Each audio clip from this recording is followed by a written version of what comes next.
Following the straight-up massacre of the 17th century, the ensuing period sees Europe moderate its natural inclination to slaughter itself. The fighting continued. This, after all, is still Europe, and increasingly included bloody engagements in faraway colonies and at sea.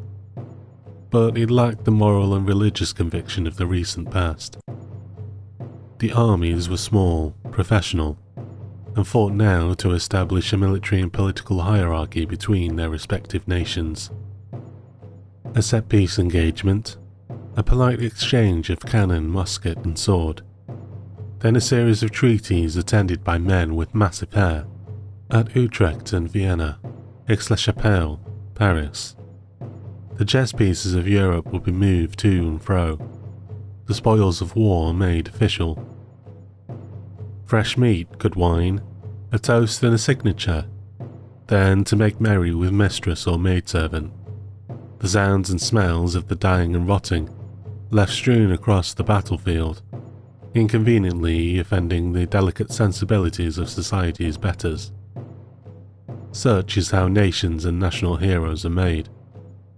Think Winston Churchill's ancestor, the Duke of Marlborough, victor during the War of the Spanish Succession, or Hitler's favourite, Frederick the Great of Prussia.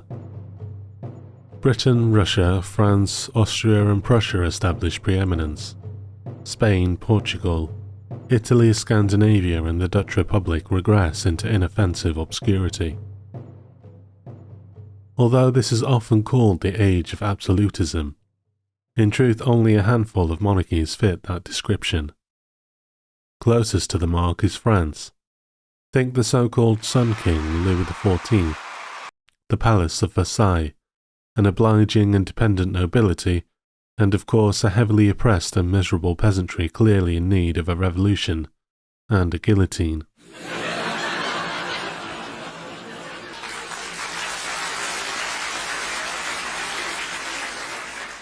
In England and from 1707 Britain, the restoration of the Stuart King Charles II following the Republican-despotic Oliver Cromwell.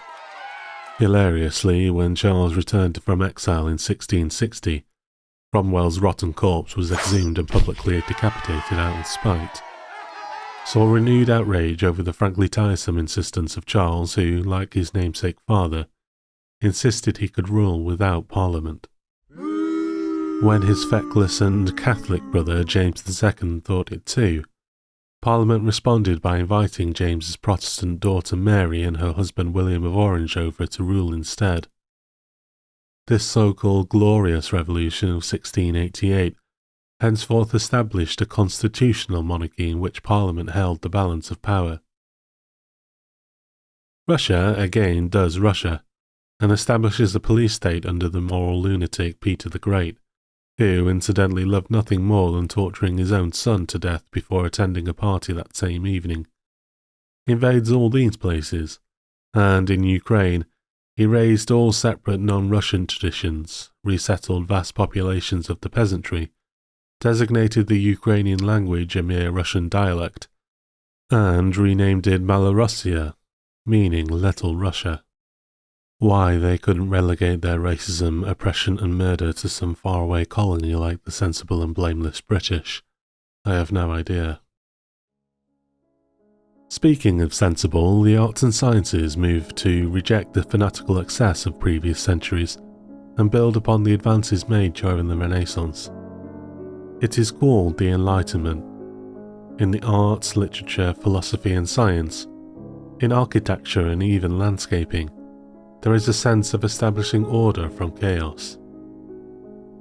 In music, Mozart, Beethoven and Bach defined most genres of the classical style. René Descartes establishes the basis for modern philosophy. Isaac Newton does the same for physics. Locke, Berkeley and Hume introduced the scientific method to the study of human affairs.